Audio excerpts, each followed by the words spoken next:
Jadi memang kita akhirnya akan kelihatan gitu siapa yang memang siap dalam pertarungan ide dan gagasan ini menjadi seorang yang memang menjadi follower atau hanya melihat suatu kesempatan untuk masuk, atau memang dia dari awal pernah berdarah-darah untuk memperjuangkan.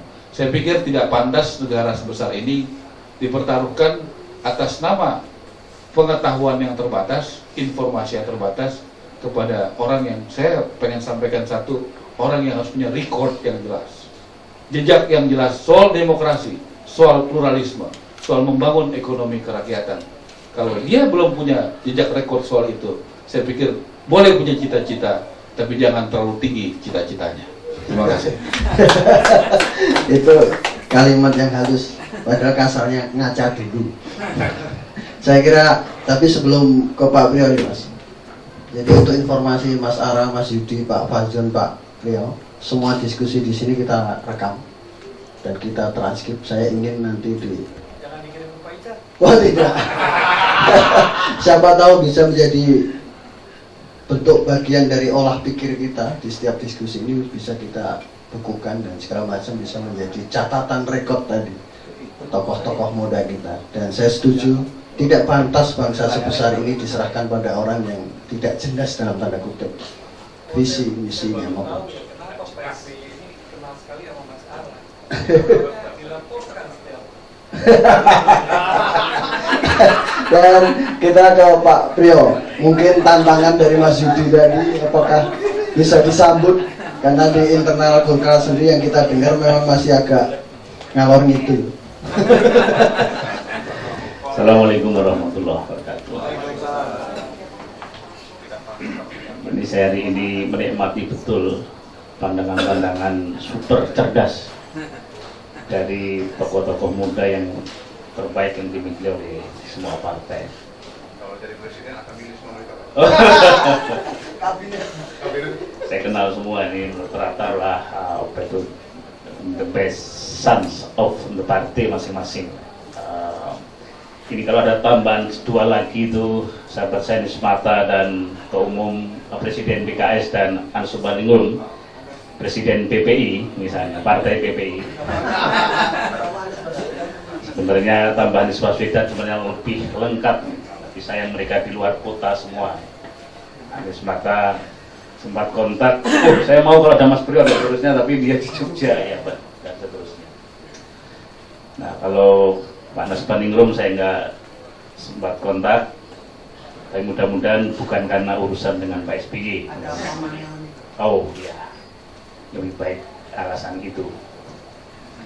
Nah saudara sekalian,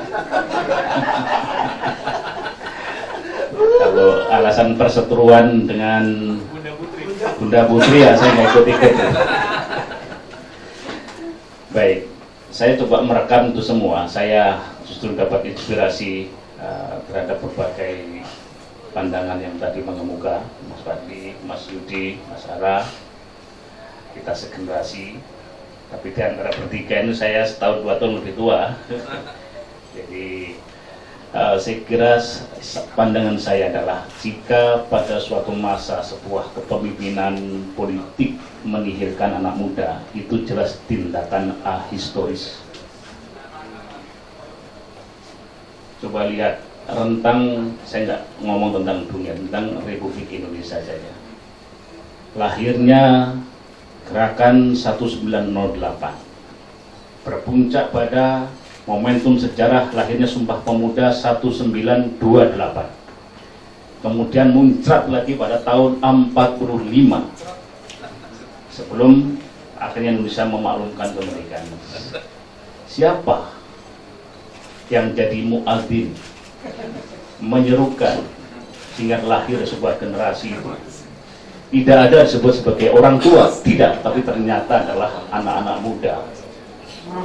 Kemudian kalau kita berkaca pada tahun lahirnya angkatan 66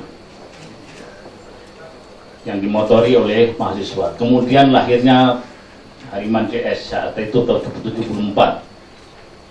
Saya membaca ulang tentang itu. Kemudian lahirnya yang paling terakhir 98. Siapa yang memotori? Bukan generasi kakek-kakek, tetapi adalah generasi yang muda. Jadi kalau sebuah era, sebuah perhelatan politik apapun yang menihilkan anak muda, itu adalah tindakan ahistoris yang sudah tentu ini akan menentang kodrat alam. Itu pandangan saya, melengkapi dari ketiga pandangan sebelumnya.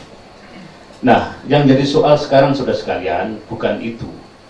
Karena kehendak alamiah, kehendak sejarah, itu kadangkala kemudian dari pakemnya begitu, tapi selalu ada saja batu sandungan yang ada di depan mata, dan setiap era selalu berjuang untuk itu. Jadi memang tidak mudah untuk kemudian menampilkan pikiran-pikiran baru, segar, cerdas, new blood, kira-kira yang fresh dan seterusnya itu dari setiap jemputan kepemimpinan politik.